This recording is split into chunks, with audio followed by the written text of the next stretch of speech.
Salut tout le monde.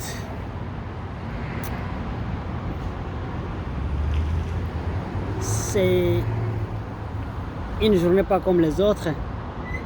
C'est une journée où nous célébrons le retour d'un fils de l'Ituri. C'est le jour où nous accueillons un des leaders maximaux de l'Ituri. Pas un leader de Hema, non. Pas un leader de, je ne sais pas, de l'IPC, non. C'est le leader de l'Ituri. J'ai toujours dit aux gens que Lubanga, comme je l'appelle Mzee Lubanga,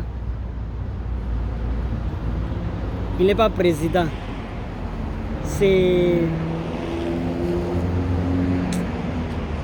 Ndjabou qui est le président. Ça, c'est le président de nous tous.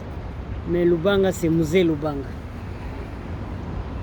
Nous sommes certes contents de son retour, mais aussi nous présentons nos très sincères condoléances à la famille qui regrettait son épouse. Que son âme repose en paix. Nous nous préparons à lui offrir des obsèques dignes de son nom. Revenons à l'accueil de Mzee Lubanga. En fait, ce n'est pas l'accueil seulement, mais c'est un message que le peuple iturien envoie à la justice internationale. À la justice internationale. C'est un message que le peuple iturien renvoie à ICC, le tribunal international de la Haye, pour dire que quand vous faisiez ce théâtre-là, nous, on n'avait pas moyen de parler, on n'avait pas la parole. Maintenant, nous avons la parole, nous disons, Lubanga, c'était un innocent. Que Lubanga n'a commis aucun crime, que Lubanga n'a pas recruté des enfants soldats. Recruter, dans le sens du terme, signifie que vous allez, vous demandez aux parents, vous dites venez entrer dans l'armée. Recruter signifie que c'est un programme mis en place. Dans l'UPC du temps, il n'y avait pas un programme mis en place pour aller chercher les soldats.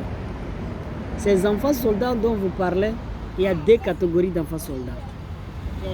La première catégorie d'enfants soldats, ce sont des enfants soldats qui sont venus dans l'armée comme une place de refuge.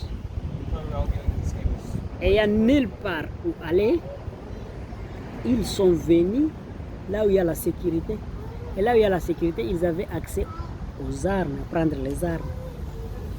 Et c'est comme ça qu'ils se sont retrouvés dans l'armée. La deuxième catégorie, ce sont des gens que vous considérez des enfants par rapport à leur taille, par rapport à leur physionomie, mais leur âge ne colle pas avec leur physionomie. Je ne sais pas si vous comprenez. Donc Lubanga n'a pas recruté. Il n'y avait pas un programme de recrutement d'enfants soldats. C'est là où ça fait la différence. Et les victimes, ça va vous faire rire. Les victimes qui se disaient venir de l'Ituri parlaient les Swahili du Sud Kivu. Vers le Burundi là-bas.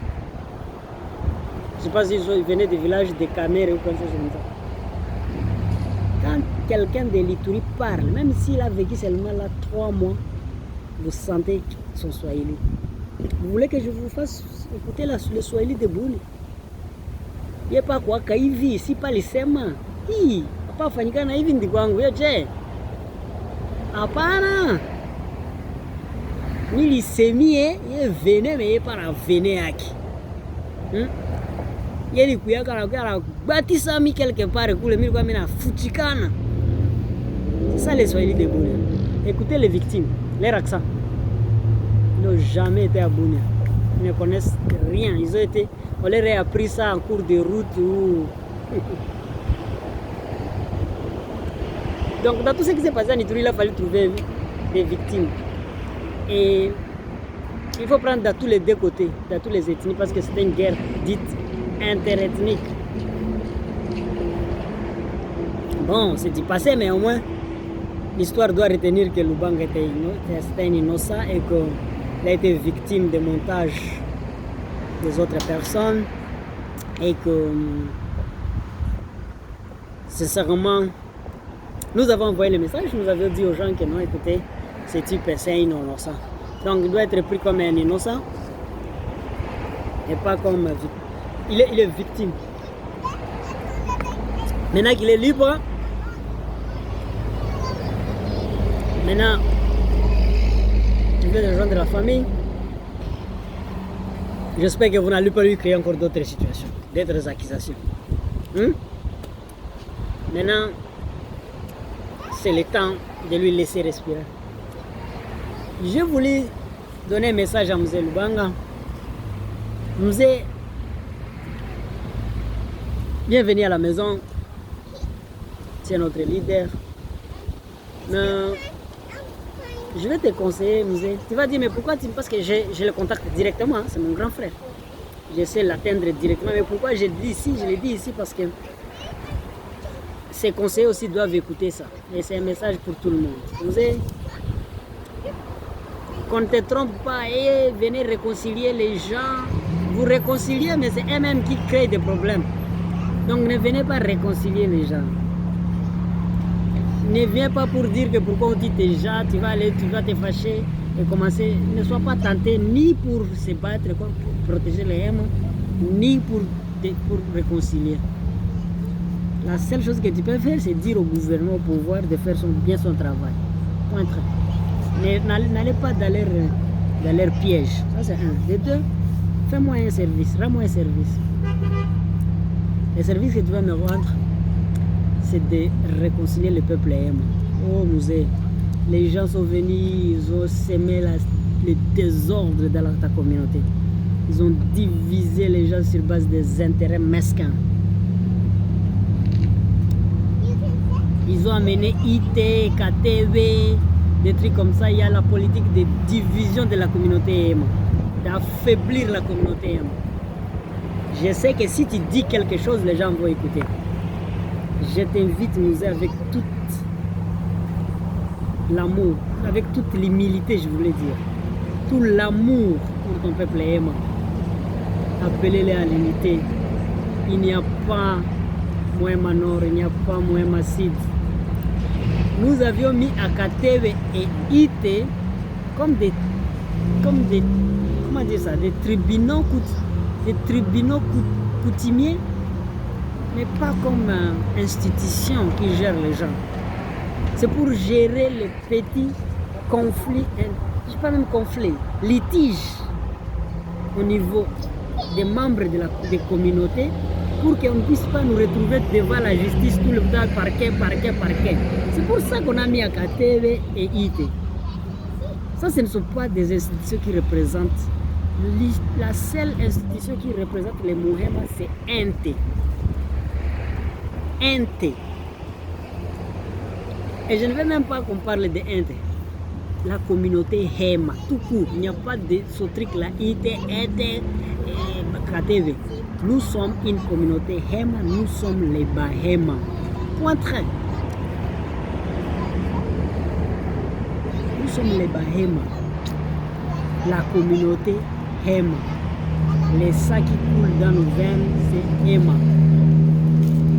Donc, bref, Mzee, je t'invite sincèrement à plus t'investir à unir la communauté Hema, à informer, excusez-moi, je suis en train de manger, à unir la communauté Hema, à barrer la route aux ennemis de la communauté qui veulent diviser la communauté Hema. Ça, si tu fais ça, ce serait la meilleure des choses que tu peux faire. Moi, je n'attends pas que tu puisses résoudre les problèmes de sécurité, non. Nous, les Hema, nous avions décidé de ne pas prendre les armes. Depuis le jour 1, nous avions dit nous n'allons pas prendre les armes contre nos frères. Ils ont essayé de créer Zaïre, Zaïrois. Ça n'a pas tenu parce que ça n'existe pas. Ça n'existe pas. Où est-ce que vous aviez rencontré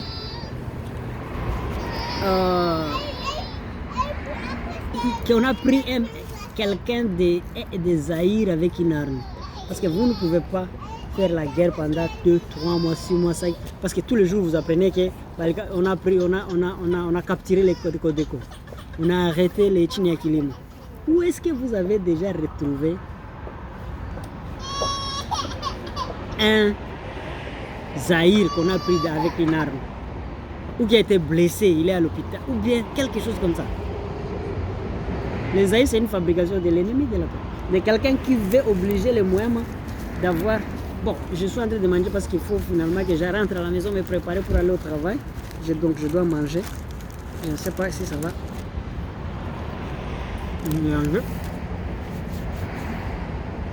Nous essayons de gérer le temps parce que... Je veux dire, il n'y a pas Zaïre. Nous avons décidé de ne pas prendre les armes. Donc, président, M. Lubanga, nous ne prendrons pas les armes. Nous allons dire au gouvernement, arrangez-vous à résoudre ces problèmes. Nous allons seulement écrire le nombre de victimes, les gens qui nous tuent, leur nom et tout ça. Demain, ils vont répondre de ça. Nous ne prendrons pas les armes. Nous disons aussi à tous les Hema, ne prenez pas les armes. C'est une option que nous avons levée. Excusez-moi. Je mange parce qu'il faut que j'aille au boulot. Et si je reste seulement ici, il faut encore rentrer à la maison, vite aller au boulot. Donc, c'est simple. Nous avons fait une option de ne pas prendre les armes, M. Lubanga. Aidez-nous à ne pas prendre les armes.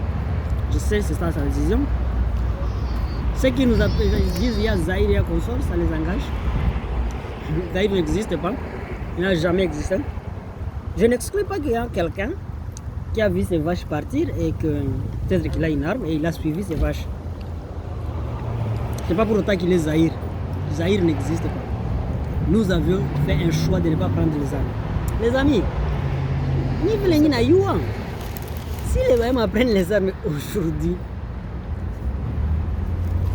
l'atmosphère va changer. Ça va se faire savoir. C'est vrai qu'ils sont faibles aujourd'hui. Les politiciens, là, il les a divisés. Mais même dans cette situation-là, si un moyen prend l'arme aujourd'hui, organisé comme troupe, comme communauté, les choses vont changer. La lyre va changer. On ne voudra même pas faire des recherches. Ça va se savoir le même jour à cause de leur frappe. On a fait un choix. On ne prend pas les armes. Aidez-nous. Moi, ma demande, Kiri, aidez-nous à réunifier la communauté. C'est la seule chose que nous attendons. C'est la seule chose que moi j'attends de toi. C'est la seule chose que j'attends de toi. Merci beaucoup. Merci. Bienvenue. Condoléances encore une fois à toute la famille. Que l'âme de notre maman, notre soeur, se repose en paix. Et que vive l'Ituri. Que vive l'unité de l'Ituri. L'Ituri, malgré tout, nous resterons un. Peut-être il ne faut pas que j'aille sans parler de l'entrée de Codeco en ville de Boune. C'est le ridicule. C'est le ridicule. Dans aucune armée, même en Somalie où il n'y a pas de gouvernement, on ne peut pas voir ça. Non. Sauf l'armée de Satan. L'armée de Codeco entre à 1h du matin jusqu'à 8h. Vous n'avez pas encore terminé jusqu'à 11h. Vous prenez $30 000 ou $20 000, je ne sais pas, vous donnez ça à Codeco pendant que les gens meurent en prison, des innocents. Parce que toute personne qui n'est pas encore condamnée est présumée innocente. Il faut 1 mois, 2 mois sans manger. Nous avons des enfants qui commandent 100 francs, ils n'ont pas ça. Les petits enfants de 3 ans en ville qui souffrent. Vous prenez l'argent, 20 000 ou combien, je ne sais pas, vous donnez ça à Codeco, la nourriture, les véhicules pour les accompagner. Et si on disait qu'à partir de maintenant, toute personne qui va mourir, c'est votre argent qui les a tués, donc l'argent du gouvernement. Ça, c'est ridicule. C'est la plus grande ridicule. Je sais pas. Action que je n'ai jamais vue. Bon, c'était juste des passages. Je ne vais pas condamner l'armée, mais je vais vous dire que c'est ridicule. Merci beaucoup.